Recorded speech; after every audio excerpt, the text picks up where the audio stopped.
এনায়েতুল্লাহ আব্বাসী এইবার মক্কার ইমাম সম্পর্কে মিথ্যা কথা প্রচার করতে গিয়ে ধরা খেয়ে গেল। মানে এটা কি আপনার কাছে কি মনে হয়?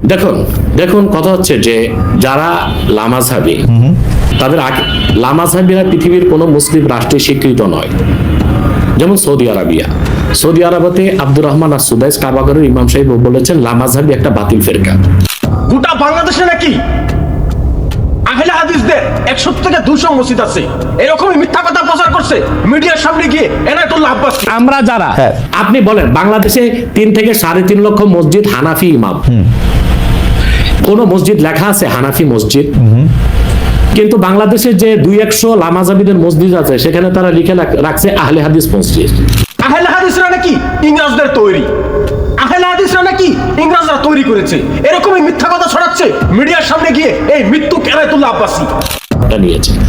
লামাযহাবী হচ্ছে সে কোনো মাযহাব মানে না, মূলত এটা ইংরেজদের এই ফেতনাটা তৈরি করে গেছে ইংরেজরা।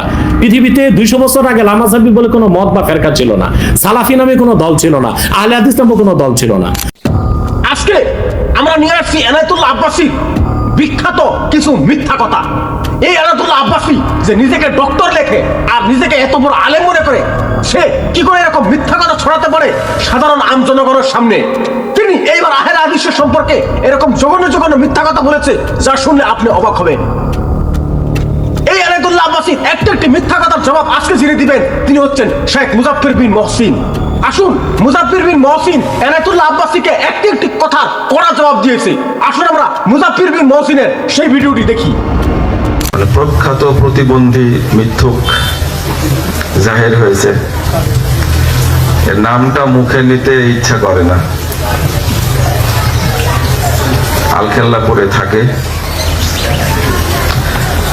রমাদান মাসে মুখে নাম নেওয়া অন্যায়, এরপরেও নামটা নেই। আপনারা চিনবেন এনায়েতুল্লাহ আব্বাসী,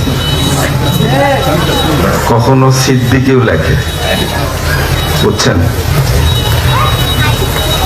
আব্দুর রহমান আর-সুদাইসি হাফিজাহুল্লাহ তাআলা ইমামুল হারামাইন, তিনি নাকি লামাযহাবীদেরকে বাতিল ফেরকা বলেছেন। আমি এনায়েতুল্লাহ আব্বাসের নাম দিয়েছি ইমামুল কাযিবিন।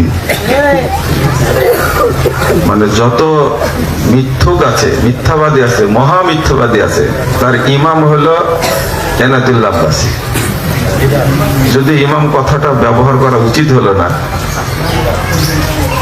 প্রথমে রমাদান মাসে দোয়া করি আল্লাহ যেন তাকে হেদায়েত দান করেন। শেখ আব্দুর রহমান আর-সুদাইসি হাফিজাহুল্লাহ তাআলা, তিনি আহলে হাদিস সম্পর্কে যে একটা বক্তব্য দিয়েছেন পাকিস্তানে এসে, সেটা রেকর্ড আমাদের কাছে আছে। সালামি আলা আহলিল হাদিস, সালামি আলা আহলিল হাদিস, فإني نشأت على حب الأحاديث من مهدي.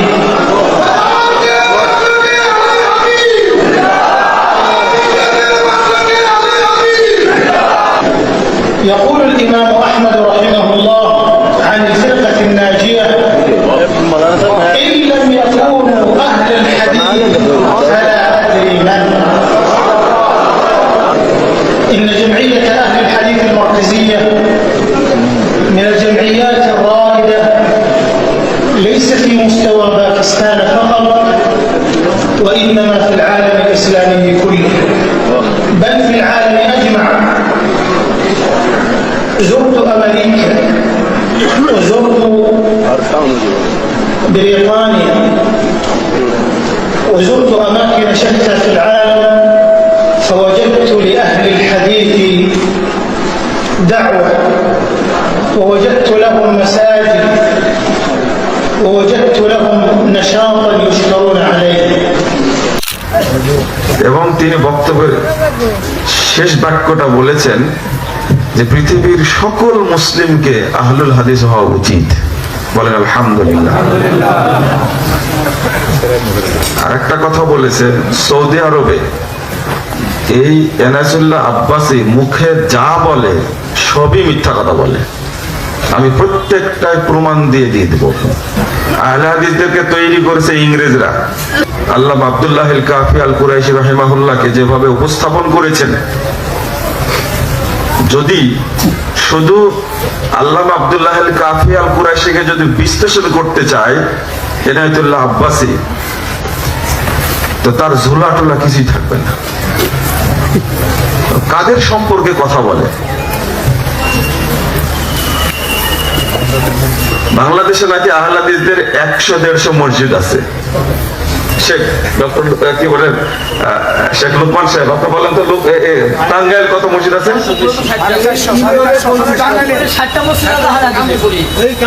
এই কাঞ্চনপুর এলাকাতে কয়টা মসজিদ? 60টা মসজিদ আছে। টাঙ্গাইলে কতটা আছে? 400-র উপরে মসজিদ আছে টাঙ্গাইলে। কত বড় মিথ্যুক হতে পারে? আমি কথাগুলো কেন তুলছি, মানে মহাসম্মেলনের সবচেয়ে আহলে হাদিসদের সবচেয়ে বড় ভূমিকা পালন করে, উপস্থিত হয় এই টাঙ্গাইল জেলা থেকে। এই জন্য আমি এই জেলাকে আন্তরিকভাবে ধন্যবাদ জানাই। আহলে হাদিসরা মানে ইংরেজদের তৈরি। এটা যদি এনায়েতুল্লাহ আব্বাসী জমজমের পানি দেওয়া যদি গোসল করে, আল্লাহকে পবিত্র করবে না। এটা মালউন একটা, অভিশপ্ত একটা।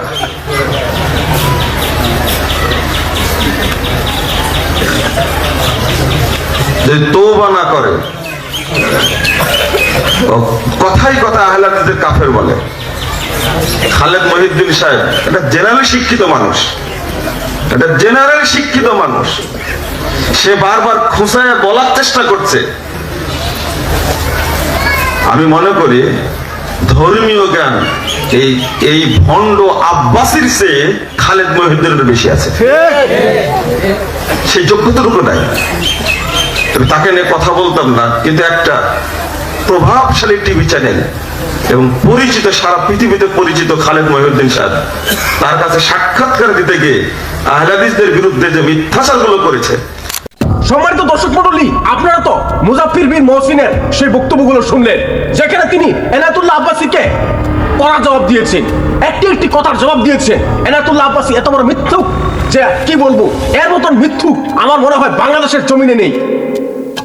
আসলে এনায়েতুল্লাহ আব্বাসী যদি সাহস থাকে, তাহলে আহলে হাদিস আলেমের সাথে বসুক বা হসে। এনায়েতুল্লাহ আব্বাসী ধর্মের নামে মানুষকে ভুল শিক্ষা দিচ্ছে, মানুষকে জাহান্নামের দিকে নিয়ে যাচ্ছে। এই এনায়েতুল্লাহ আব্বাসী মানুষকে, সাধারণ মানুষকে এমন ভাবে ধোঁকা দিচ্ছে যে সাধারণ মানুষ বুঝতেই পারছে না। তার যেসব মুরিদানা আছে, আল্লাহ তাদেরকে তুমি হেদায়েত দান করো। এইসব মুরিদানারা যে কেমন, এর কথার মধ্যে পড়ে, এর কথার ফাঁকে পড়ে এরা গুমরাহ হচ্ছে। আসলে এরকম জাহেল বক্তা, এরকম জাহেল আলেম সমাজে মানুষকে জাহান্নামের দিকে ঠেলে দিচ্ছে। এই এনায়েতুল্লাহ আব্বাসীকে বয়কট করুন। এই এনায়েতুল্লাহ আব্বাসী মানুষকে স্পষ্ট গুমরাহ করছে। এ একটি বিশাল বড় একজন মিথ্যুক, একটি বিশাল বড় একজন কাজ্জাব এই এনায়েতুল্লাহ আব্বাসী। এনায়েতুল্লাহ আব্বাসীকে সঠিক জবাব দেওয়ার জন্যই আমি এই ভিডিওটা তৈরি করেছি। আসলে এনায়েতুল্লাহ আব্বাসী এত মিথ্যা কথা প্রচার করে যাচ্ছে যে আমরা আর সহ্য করতে পারছি না। এনায়েতুল্লাহ আব্বাসী যদি আজকে সঠিক কথা বলতো, তাহলে আমি তাকে সম্মান করতাম, কিন্তু আজকে তিনি মিথ্যা কথা বলে সীমানা পার হয়ে গিয়েছে। আহলে হাদিসদের নামে এরকম বড় বড় মিথ্যা কথা তিনি প্রচার করেছে, তাকে আর কি করে আলেম বলবো? এ তো আলেম নামের একজন জালেম। এনায়েতুল্লাহ আব্বাসীকে সঠিক জবাব দেওয়ার জন্য আমরা এই ভিডিও তৈরি করেছি। আসলে এনায়েতুল্লাহ আব্বাসী যদি এরকম মিথ্যা কথা না ছড়াতো, তাহলে আমরা এরকম ভিডিও তৈরি করতাম না। এনায়েতুল্লাহ আব্বাসী, যদি তোমার প্রমাণ থাকে, তাহলে তুমি আহলে হাদিস আলেমদের সাথে বসে বাহস করো। বাহসে তুমি হারাও। তুমি কি বলো যে তোমার কলমের সামনে কেউ টিকতে পারবে না? তুমি আজ পর্যন্ত কোনো আহলে হাদিস আলেমের সাথে বাহসই করনি। তুমি সব জায়গা থেকে পালাও। এটা তো সারা বাংলাদেশের মানুষ জানে। সম্মানিত দর্শক মণ্ডলী, আপনারা সকল বিষয়গুলো আজকে বুঝেছেন। আরেক ভিডিওতে আবার দেখা হবে ইনশাআল্লাহ। আসসালামু আলাইকুম ওয়া রাহমাতুল্লাহি ওয়া বারাকাতুহু।